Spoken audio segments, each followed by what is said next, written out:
This is Ready, Set, and let's continue. I'm Mike, your host. We're going to take another walk on the dark side here. So, I feel like this needs an explanation. Alright. So, I was talking to my friend about, like, some stuff about alternative history of the Nazis. So, somehow a term got thrown away, or thrown around, the naked history. So we joked, and I got dared to do a naked history video naked. I'm not fully naked. I have a towel on because otherwise this would not make it on YouTube. So that explanation out of the way, let's get into this. So growing up, and may I also say we got some Rammstein going on, we got some German stuff, we got the mood, let's go. Growing up, in history class, learned about, the Nazis, World War II, all that type of stuff. But as I grew up, I wanted to find out that it was only part of the story. Like, we were, we learned about, like, when was about this, when was this invaded, this, that, mainly dates. We didn't really get into all the craziness. Like, for the majority of my life, I actually full on believed the only thing about the Nazis was really just they didn't like Jews and they wanted to exterminate the Jews. Not totally the truth, not the full truth. They wanted an Aryan pure race. They believed that they were descendants from the Aryans. What were the Aryans? The Aryans were actually, get this, a race of aliens that had come down to Earth, populated the Earth, and since then the lineage has weakened. The bloodline has gotten thinner, thinner, thinner. So what happens is that in order to preserve the human race, Hitler and the Nazis, I almost said Jews, I'm sorry. That was pretty offensive if I went that route. But anyway, so they decided to exterminate everyone that wasn't of Aryan blood. It wasn't just the Jews, they were looking for everything. Just take it all out. And Aryans, by history, they were blonde hair, blue eyed, the typical look, the Nazi party. So, that went on. Now, some of the stuff that you may not know, maybe you do only remember the history lessons. Some of the stuff that they didn't cover was that Hitler was obsessed with the occult. There was the Thule Society, but most notably his advisors, his closest psychic advisors, were of the Vril Society. What was the Vril Society? Now, there was a book long ago, Vril, the Coming Race. I think that I might have had that a little bit wrong, but it was a book. Science fiction, kind of not quite a L. Ron Hubbard Dianetics book, but kind of the same. So what exactly is Vril? Vril, don't get this wrong, it really had nothing to do with the Nazi party, nor did it have to do with extermination or anything like that. It was actually completely viewed as something positive. Vril is energy. Vril is everywhere. It's in the air. It's what makes up, the switch for light. It's what makes up, me and you and this ring and the cigarette and the smoke. It's best described to me was think Star Wars, the Force, much like that. Energy's all around and it can be harnessed, and that was the idea. Now, how crazy did some of the ideas get? with the Vril Society. They were most notably known for having extremely long hair. I mean, like hair down to their ankles at times. And they thought about this as your hair is kind of like an antenna, and that longer hair you will be able to pick up more stuff. And in that, they would be able to communicate with ancestors that long since passed, communicate to UFOs that were hovering above the Earth, even deep into space, depending on how strong the power of the Vril was within their members. Hitler actually, on a daily basis, consulted with these people, even asking where exactly he should go for the day. Like, is this safe? Do I go here? And on a lot of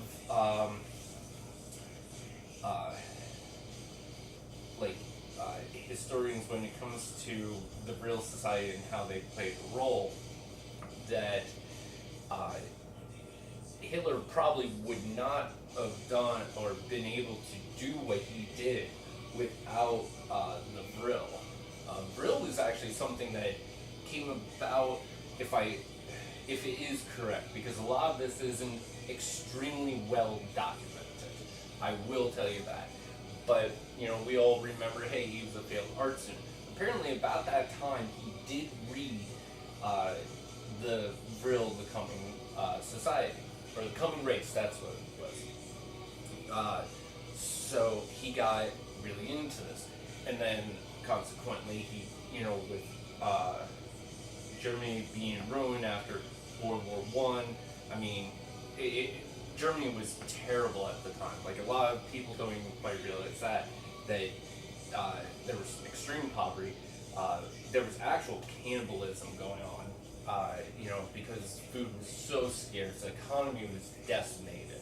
I mean, you think the Great Depression was bad here in the U.S., it's far, far worse. So he got really into that.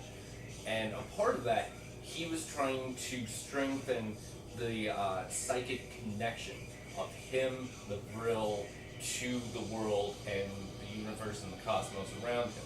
So he started to do these expeditions to these different places trying to find artifacts. Like, he had actually found the Spear of Destiny. He was also looking for the Ark of the Covenant, among other things. Reportedly, they had actually found or had obtained a crashed UFO, which sparked them into trying to build UFOs, which is actually extremely well documented. And once again, something you don't get in your history books, unfortunately. But yes, I mean, there's photographs, everything.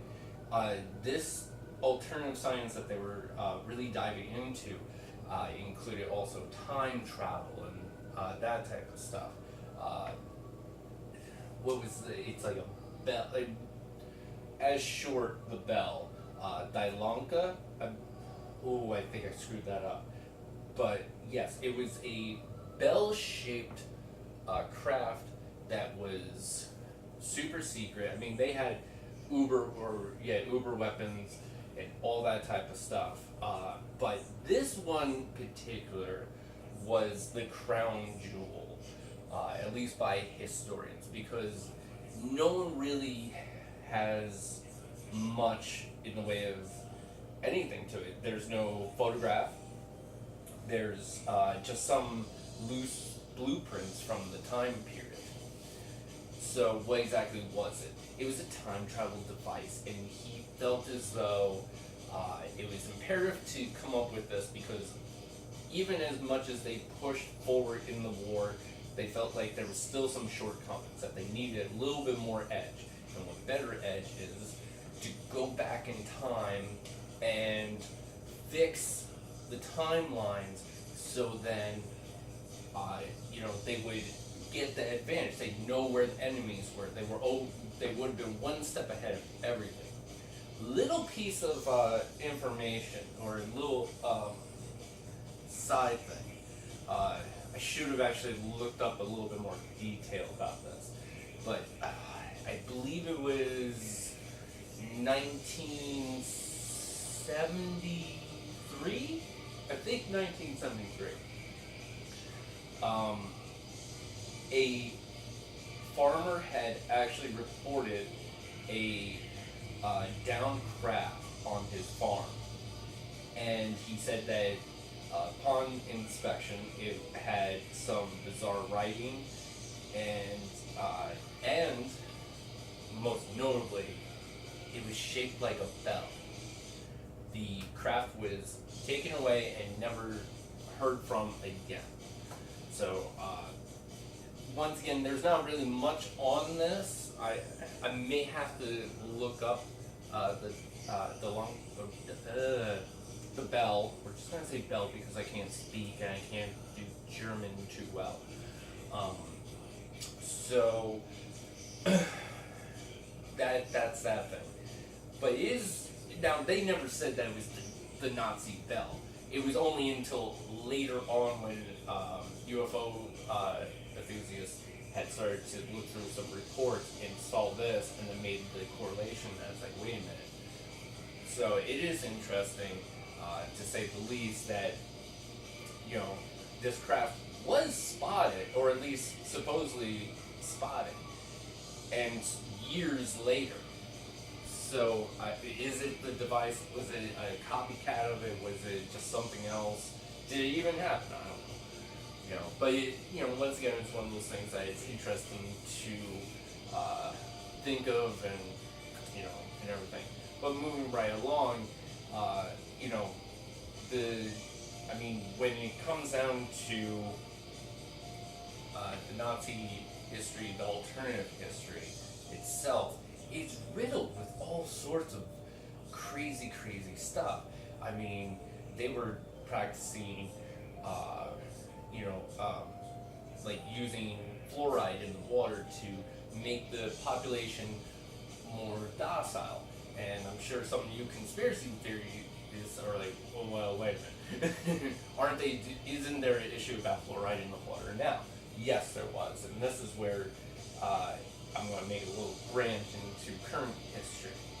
Now, they had done a bunch of crazy stuff, like mind control. And at the end of World War II, the U.S. government, under Operation Paperclip, brought Nazi scientists over into the U.S. Victor von Braun being the crazy rocket scientist that he was, and developing the V-2 rocket. We hired him for NASA and that type of stuff, trying to develop, the shuttles and the rockets and everything for that thing.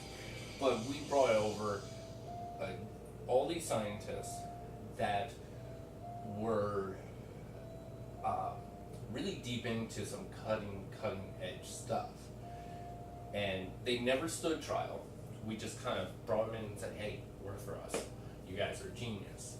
So along that, some of the stuff that was